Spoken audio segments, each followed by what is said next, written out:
आपका स्वागत करता है एक और आपके दिल्ली पुलिस के प्रैक्टिस सेट की क्वेश्चन सीरीज में। ये आपका प्रैक्टिस सेट नंबर 4 है। अगर आप इससे पहले आपने अगर बाकी प्रैक्टिस सेट नहीं देखे हैं तो आपको पहले 1 2 3 प्रैक्टिस सेट देखना है। ये सेशन आपके एग्जाम के लिए बहुत ही बेनिफिशियल है। तो अब हम देखते हैं आपके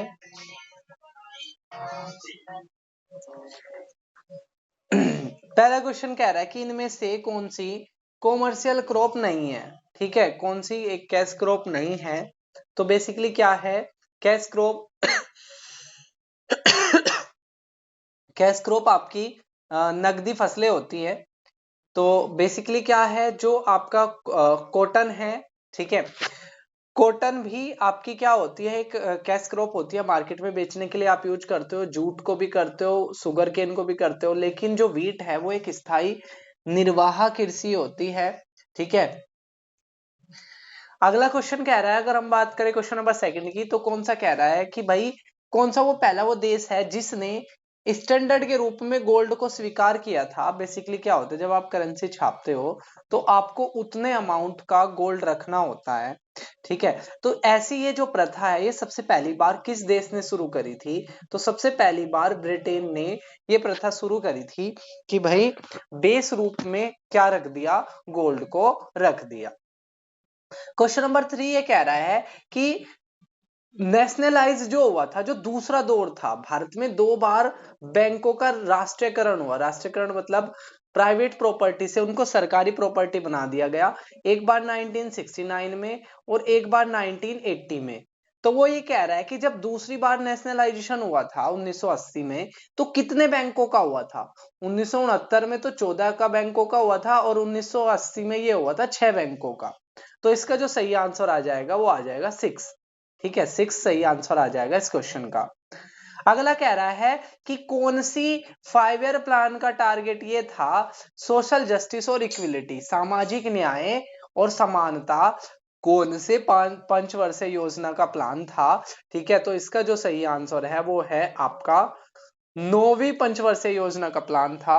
यूएसएसआर से प्रभावित होकर हमने 5-5 साल की योजना बनाई थी जिसको इम्प्लीमेंट करने के लिए योजना आयोग बनाया था। 1951 से अपने पहली योजना आयोग की शुरुआत हुई थी। फिर 12 पंचवर्षीय योजना चली, उसके बाद हमने योजना आयोग को हटाकर नीति आयोग बना दिया जिसको गवर्नमेंट का थिंक टैंक भी कहते हैं। तो ये जो था आपका 9वीं पंचवर्षीय योजना का टारगेट था। ठीक है, कि growth, social justice and equality. अगला कह रहा है अगर किसी देश के अंदर डुअल सिटीजनशिप है, दोहरी नागरिकता है। तो दोहरी नागरिकता का मतलब होता है एक देश की नागरिकता, एक राज्य की नागरिकता। जैसे अमेरिका में आप देखोगे एक आपके पास अमेरिका की नागरिकता होगी, एक वहां के स्टेट की नागरिकता होगी। तो ये जो डुअल सिटीजनशिप है ये किस तरह की सरकार में देखने को मिलता है? यूनिटरी गवर्नमेंट यानी कि एकल सरकार में, पार्लियामेंट्री गवर्नमेंट यानी कि संसदीय व्यवस्था में, फेडरल गवर्नमेंट या प्रेसिडेंशियल गवर्नमेंट। तो बेसिकली जो फेडरल गवर्नमेंट है, फेडरल गवर्नमेंट के अंदर डबल सिटीजनशिप देखने को मिलती है। ठीक है, तो 5th क्वेश्चन का जो है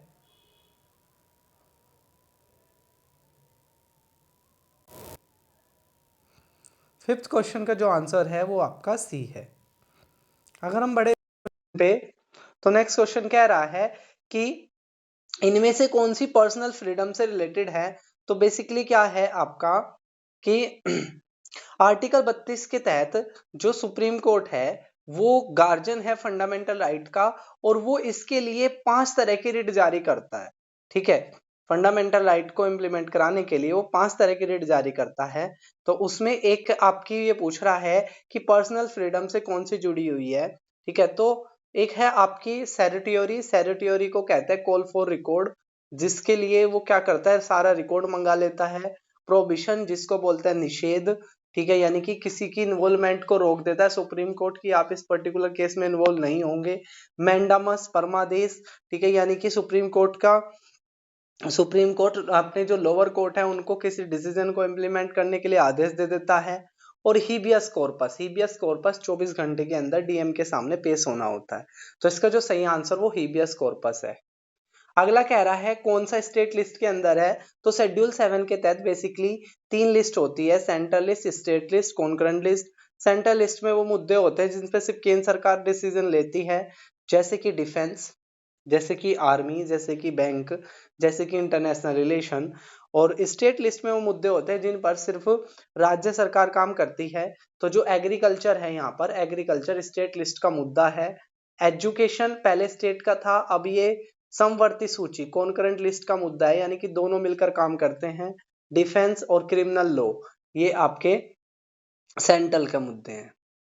अगला कह रहा है वेलफेयर स्टेट। वेलफेयर स्टेट का मतलब जो राज्य है, ठीक है, वो लोगों की भलाई के लिए है, वो प्रॉफिट कमाने के लिए नहीं है। तो ये आपका किस आर्टिकल में लिखा हुआ है, किस अनुच्छेद में लिखा हुआ है, तो आर्टिकल 39 में ये लिखा हुआ है।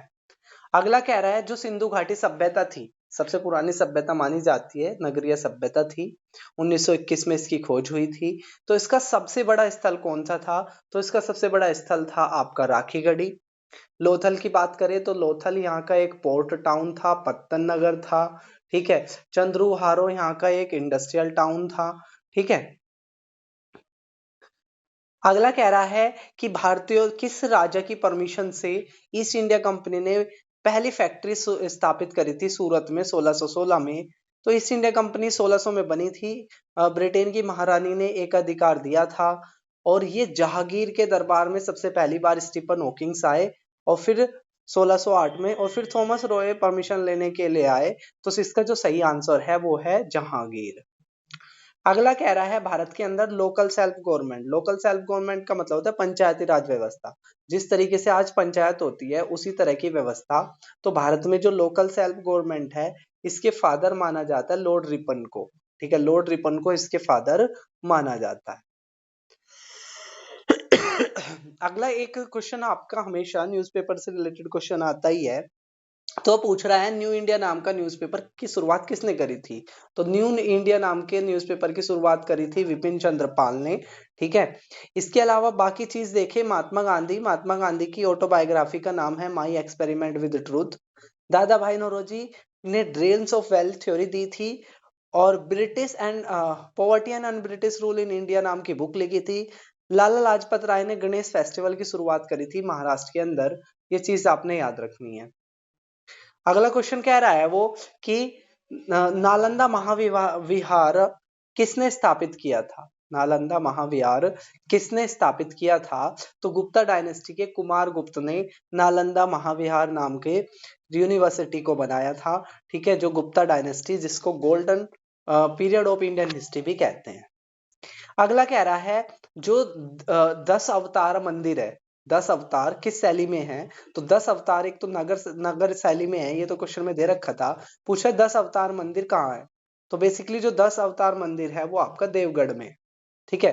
10 अवतार मंदिर कहाँ है, आपका देवगढ़ में है। तो सी उसका सही आंसर था। कह रहा है कि भारत के बिल्कुल बीच से एक लाइन होकर गुजरती है, जो 9 राज्यों को पास करती है, 23.5 डिग्री नॉर्थ पर ये लाइन है। तो कह रहा है इसका नाम क्या है, तो बेसिकली इसका नाम है आपका ट्रॉपिक ऑफ कैंसर, कर्क रेखा। बाकी ऑप्शन कह रहा है कर्क रेखा, मकर रेखा या इक्वेटर यानी कि भूमध्य रेखा। तो बेसिकली इसका आंसर है ट्रॉपिक ऑफ कैंसर, जो 23.5 पे है। अगला कह रहा है भारत का ये ईस्टर्न कोस्टर्न हो गया, यहाँ पर 572 छोटे छोटे आइलैंड है, ठीक है, वोल्केनिक नेचर के हैं। अंडमान निकोबार से इनको जाना जाता है। क्वेश्चन ये बोल रहा है अंडमान को निकोबार से कौन अलग करता है। ऑप्शन में देख लेते हैं। ऑप्शन में कह रहा है अंडमान सी, गल्फ ऑफ मन्नार, पाक स्ट्रेट, 10 डिग्री चैनल। तो अंडमान को निकोबार से जो अलग करता है, देखो पाक स्ट्रेट तो भारत और श्रीलंका को अलग करता है, मन्नार की खाड़ी गल्फ ऑफ मन्नार भी भारत को श्रीलंका से अलग करता है, और इसका सही आंसर है 10 डिग्री चैनल। 10 डिग्री चैनल क्या करता है, अंडमान को निकोबार से सेपरेट करता है। अगला क्वेश्चन कह रहा है कि साइलेंट वैली कहाँ पाई जाती है, तो भारत के यहाँ वेस्टर्न कोस्ट पर, ठीक है, भारत के यहाँ वेस्टर्न कोस्ट पर, ठीक है, केरला के अंदर पाई जाती है साइलेंट वैली। अगला क्वेश्चन कह रहा है कि भाई सबसे कम जनसंख्या किसकी थी 2011 की जनगणना के अनुसार? ऑप्शन में दिया है सिक्किम, मिजोरम, गोवा, त्रिपुरा। तो अगर सबसे कम जनसंख्या पूछ रहा है तो सबसे कम जनसंख्या है आपकी सिक्किम की, और सबसे ज्यादा संख्या है यूपी की। सबसे छोटा एरिया है गोवा का, और सबसे बड़ा एरिया है राजस्थान का। सबसे ज्यादा पॉपुलेशन डेंसिटी है बिहार की, और सबसे कम पॉपुलेशन डेंसिटी है अरुणाचल प्रदेश की। ये मेन चीजें होती है, और बार बार 2011 की जनगणना से रिलेटेड क्वेश्चन आता है। 19वां क्वेश्चन बहुत सिंपल है कि भारत में सबसे लार्जेस्ट कोल रिजर्व किस राज्य में पाए जाते हैं? ठीक है, तो झारखंड के अंदर आपके भारत के सबसे ज्यादा कोल रिजर्व पाए जाते हैं। अगला कह रहा है भारत के जलवायु को कौन चीज प्रभावित करती है? जेट स्ट्रीम करती है क्या? बिल्कुल करती है। 20 डिग्री नॉर्थ के आसपास हवा चलती है आपकी, 200 से 250 किलोमीटर की, जिनको जेट स्ट्रीम कहते हैं। अल नीनो करता है क्या? तो बिल्कुल करता है। जिस साल अल नीनो आ जाता है उस साल भारत में कम बारिश होती है, और जिस लाल नीनो आ जाता है उस साल ज्यादा बारिश होती है। एक ITCZ कह रहा है, तो ये भी प्रभावित करता है। तो इससे पहले वाले क्वेश्चन का आंसर हो जाएगा डी। नेक्स्ट कह रहा है वो which colour of the light show the maximum deviation? ये एक प्रिज्म है। प्रिज्म से जब लाइट जाती है तो लाइट 7 कलर में टूट जाती है, और इसकी जो सीक्वेंस होती है वो विबग्योर के नाम से होती है। अब वो पूछ रहा है कि सबसे कम डिविएशन किसका होता है, यानी कि सबसे कम अपना एंगल कौन सी लाइट बदलती है? तो सबसे ज्यादा जो डिविएशन होता है वो वोलेट कलर के अंदर पाया जाता है। ठीक है, तो ए इसका सही आंसर आ जाएगा। अगला कह रहा है एक्लिप्स यानी कि ग्रहण किसकी वजह से होते हैं? तो देखो ये सन है, पृथ्वी इसके चारों तरफ घूमती है, और मून इसके चारों तरफ घूमता है। ठीक है, तो जब वो ये तीनों एक दूसरे के सामने आ जाते हैं तो क्या होता है, एक दूसरे से लाइट को क्या कर देते हैं, रोक लेते हैं। उसकी वजह से या तो सूर्य ग्रहण होता है या चंद्र ग्रहण होता है। तो क्वेश्चन में ये पूछ रहा है कि एक्लिप्स किसकी वजह से होता है?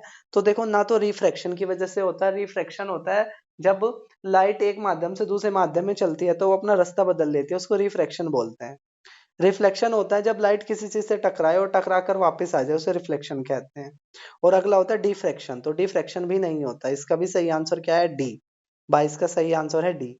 23 की बात करें तो वो ये कह रहा है कि जो सोलर कुकर होते हैं, सोलर कुकर में जो सनलाइट आती है वो कौन सी वेव्स होती है? तो जो सोलर कुकर के अंदर आती है वो इंफ्रारेड वेव्स होती है। तो 23 का जो आंसर है वो बी है। 23 कह रहा है हमारे शरीर के अंदर कार्बोहाइड्रेट, देखो फैट और कार्बोहाइड्रेट आपके एनर्जी गिविंग सोर्स कहलाते हैं। ठीक है, और ये जो कार्बोहाइड्रेट होती है बॉडी के अंदर किस फॉर्म में स्टोर होती है? ठीक है, तो ऑप्शन है शुगर, स्टार्च, ग्लाइकोजन। तो बेसिकली यही इसका सही आंसर है, ग्लाइकोजन की फॉर्म में। ठीक है, ये आपकी स्टोर होती है। अगला क्वेश्चन कह रहा है कि कौन सा ऐसा एंजाइम है, कौन सा ऐसा एंजाइम है जो आपका सेपरेट किया गया है, ठीक है, क्रिस्टल की फॉर्म में, क्रिस्टल की फॉर्म में सेपरेट होने वाले पहले एंजाइम का क्या नाम है? ठीक है, तो इसका जो नाम है वो है यूरिएज। 25 का आंसर हो जाएगा आपका बी। अगर हम बात करें 26 की, वो ये कह रहा है कौन सा फ्यूल का एलिमेंट नहीं है। ठीक है, जैसे आप सुना होगा न्यूक्लियर फ्यूल के बारे में सुना होगा आपने। तो देखो यूरेनियम, थोरियम, ठीक है, मैं आपको बताऊं यूरेनियम भी यूज होता है, थोरियम भी यूज होता है। ठीक है, अगला उसने बोला है रेडियम, रेडियम भी यूज होता है, लेकिन हीलियम नहीं यूज होती।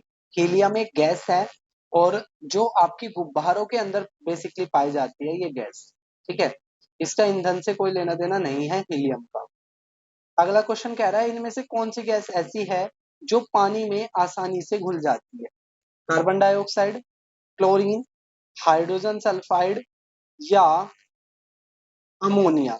तो जो अमोनिया बेसिकली है, अमोनिया एक ऐसी गैस है जो पानी के अंदर आसानी से घुल जाती है। तो इस क्वेश्चन का आंसर आना था आपका अमोनिया।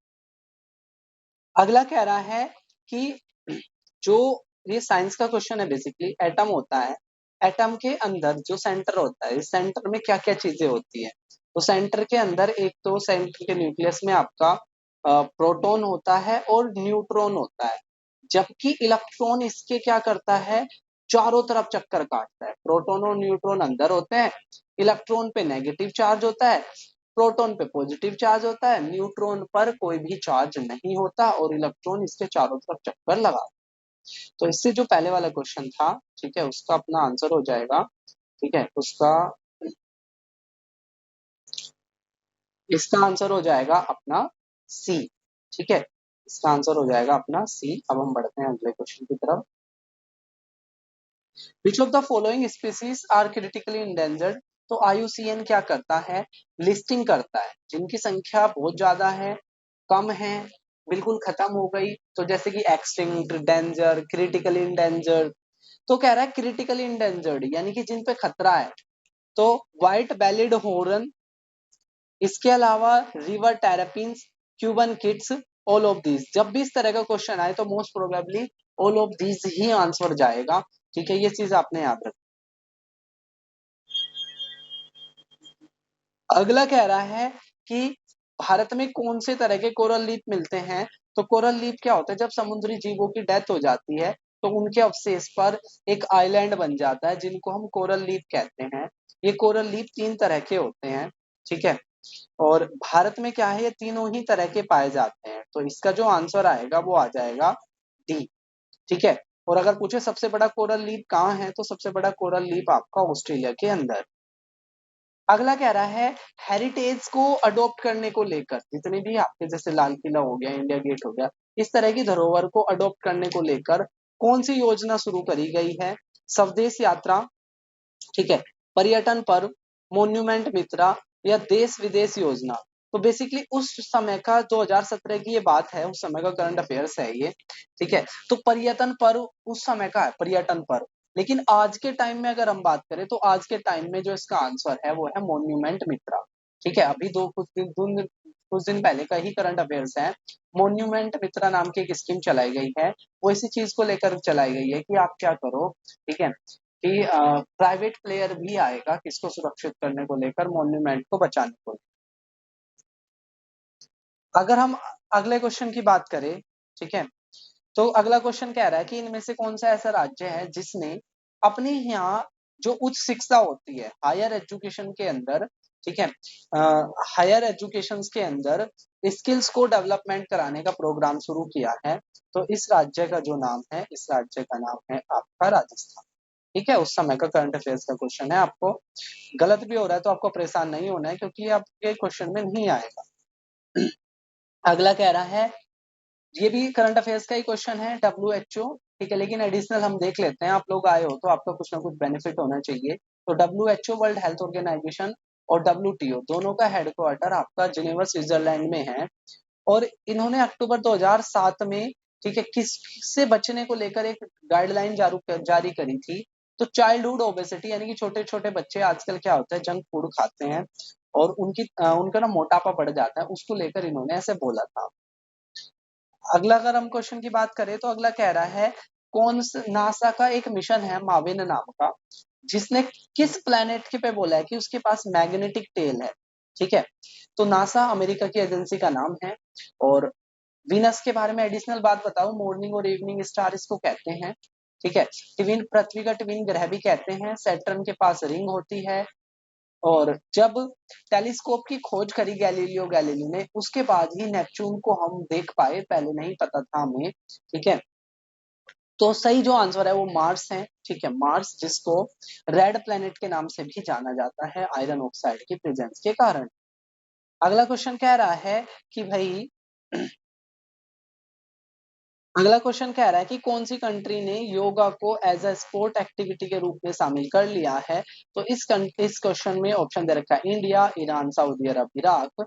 तो सही आंसर है सऊदी अरब। सऊदी अरब ने योगा के रूप में, ठीक है, शामिल कर लिया था एक योगा को एक स्पोर्ट के रूप में। ये भी करंट अफेयर्स का क्वेश्चन है। ठीक है, अगला क्वेश्चन कह रहा है कि फीफा जो फुटबॉल के मैच कराती है, उसके अंदर सब शामिल होने वाला, वर्ल्ड कप में शामिल होने वाला सबसे छोटा देश कौन सा था। तो आइसलैंड उस समय का करंट अफेयर्स है।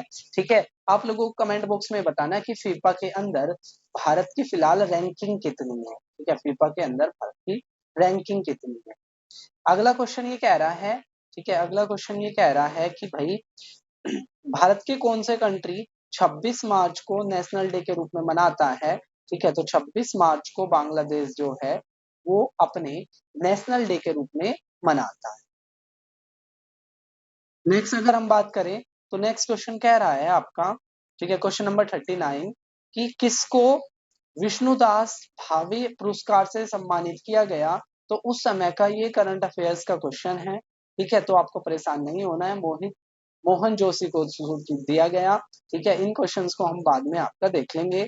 अगला क्वेश्चन कह रहा है एंटरप्रेन्योर, एंटरप्रेन्योर मतलब उद्यमी, यानी कि जो फैक्ट्री लगाते हैं, तो किसको एंटरप्रेन्योर ऑफ ईयर के सम्मान से नवाजा गया है। तो इसका आंसर है सी, ठीक है, माया स्वामीनाथन सिन्हा को, ठीक है, एंटरप्रेन्योर ऑफ ईयर 2017 के रूप में नवाजा गया है। अगला क्वेश्चन कह रहा है कि जो भारत की जो सॉवरेन रेटिंग होती है, ठीक है, उसको एक मूडी है, मूडी क्या करती है, जीडीपी की फोरकास्ट करती है, बताती है कि किस देश की, ठीक है, इस साल की जीडीपी कितने परसेंट ग्रो कर सकती है। तो वो कह रहा है कि भाई कितने साल बाद भारत की अपग्रेडेड जीडीपी के बारे में बताया है मूडी ने, ठीक है, तो इसका सही आंसर है 14 साल, ठीक है, 14 साल बाद मूडी ने पहली बार भारत की अपग्रेडेड जीडीपी के बारे में बताया था। उस समय का करंट अफेयर्स का क्वेश्चन है, आपको परेशान नहीं होना है, ठीक है। अगला कह रहा है, देखो एक होता है international bank of international settlement, यानी कि अंतरराष्ट्रीय हम क्या करते हैं, पेमेंट करते हैं और उसमें कोई विवाद हो जाता है, उसको सॉल्यूशन को लेकर हमने उसके सॉल्यूशन को लेकर जो उसके सॉल्यूशन की जो कमेटी है उसके अंदर भारत की तरफ से कौन शामिल हुए थे। तो अभी के भारत के, ठीक है, जो अभी शक्तिकांत दास हैं, इनसे पहले के जो गवर्नर थे उर्जित पटेल, तो ये शामिल हुए थे। ये भी 2017 के करंट अफेयर्स का क्वेश्चन है। तो करीब 10 से 12 क्वेश्चन करंट अफेयर्स के आते हैं और उनको हम 2023 के करंट अफेयर्स के रूप में हम शामिल करते हैं। ये भी करंट अफेयर्स का क्वेश्चन है कि भारत यूएन के किस पार्ट में, यूएन के किस पार्ट में भारत री इलेक्ट हुआ था। तो जो यूनेस्को है जिसका हेडक्वार्टर आपका पेरिस में है, ठीक है, पेरिस के अंदर हेडक्वार्टर है आपका, ठीक है, यूनेस्को का। तो उसमें भारत क्या हुआ था, री इलेक्ट हुआ था, दोबारा से शामिल हुआ था। अगला कह रहा है जिम्बाब्वे के उस समय के प्रधानमंत्री कौन बने थे। तो इमरसन मैंगवा, ठीक है, ये भी उस समय के करंट अफेयर्स का क्वेश्चन है, आप छोड़ सकते हो। अगला क्वेश्चन बहुत अच्छा है और अभी ये स्टैटिक ही मान लो इसको। एनजीटी ने किस शहर में 10 साल से पुराने डीजल वाहनों को बैन कर दिया था। तो जनरली पोल्यूशन के लिए जानी जाती है दिल्ली, ठीक है, दिल्ली जानी जाती है पोल्यूशन के लिए, ठीक है। तो इसका आंसर आ जाएगा आपका 4। एनजीटी 2010 में एक संस्था बनी थी जो आपके इन्वायरमेंट को लेकर देखती है, ठीक है, और इसके जो डिसीजन होते हैं वो आपके बाइंडिंग होते हैं। ये किसी भी प्रोजेक्ट को बताती है कि वो इन्वायरमेंट के लिए फिजिबल है या नहीं है। अगला क्वेश्चन कह रहा है कि ईएसएल ने एक पार्टनरशिप करी है, ठीक है, कम से कम इमिशन हो, कोई भी आप प्रोडक्शन करो उसमें कम से कम कार्बन निकले, इसको लेकर एक पार्टनरशिप करी है किसके साथ। तो ग्लोबल इन्वायरमेंट फैसिलिटी के साथ ये एग्रीमेंट करा है, किसके साथ एग्रीमेंट करा है, ग्लोबल इन्वायरमेंट फैसिलिटी के साथ। तो 46 का आंसर आपका ए हो जाएगा। अगर हम 47 की बात करें तो उस समय का करंट अफेयर्स का ये क्वेश्चन है कि तमिलनाडु के गवर्नर कौन चुने गए थे। तो उस समय का है ये बनवारी लाल पुरोहित चुने गए थे, पुराना क्वेश्चन है, ठीक है। अगला कह रहा है कि उस समय पर यूनेस्को के हेड बने थे, यानी कि उस साल के अपॉइंटमेंट से क्वेश्चन है और ये पूछ रहा है ये किस देश के थे, ठीक है। तो बेसिकली ये थे आपके फ्रांस के, और एड्रे ओजेला यूनेस्को के उस समय हेड बने थे, वो किस देश के थे, फ्रांस के, फ्रांस की राजधानी पेरिस। अगला कह रहा है कि ये आपका अच्छा क्वेश्चन है, स्टैटिक का क्वेश्चन है, करंट अफेयर्स का नहीं है। उस समय करंट अफेयर्स का था लेकिन अब ये स्टैटिक में भी है। यूनेस्को के अंदर वर्ल्ड हेरिटेज सिटी टैग के रूप में किसको शामिल किया गया था। भारत का ऐसा शहर जो यूनेस्को के अंदर सिटी टैग के रूप में शामिल होने वाला पहला शहर कौन सा था। तो पहला शहर आपका अहमदाबाद, 49 का हो जाएगा डी, ठीक है। नेक्स्ट है 50, भारत का पहला carbon neutral district. Carbon neutral बोलते हैं कि जब आपकी एक्टिविटी से जो इमिशन हो रहा है कार्बन का, आप उतना ही एब्जॉर्प्शन कर लो, जितना आपने एक्स्ट्रा रिलीज किया उतना ही आप सोक कर लो, एब्जॉर्ब कर लो, ठीक है, उसको कार्बन न्यूट्रल बोलते हैं, ठीक है, यानी कि वो कार्बन रिलीज नहीं करता। तो कार्बन न्यूट्रल डिस्ट्रिक्ट के रूप में मजूली आइलैंड, ठीक है, मजूली जो आइलैंड है वो आपका कार्बन न्यूट्रल डिस्ट्रिक्ट के रूप में शामिल है। ये थे 50 क्वेश्चन, आपको कमेंट बॉक्स में अपना स्कोर बताना है, आपका स्कोर क्या रहा। फिर मिलेंगे हम अगले प्रैक्टिस सेट में, तब तक के लिए टेक केयर, जय हिंद, जय भारत।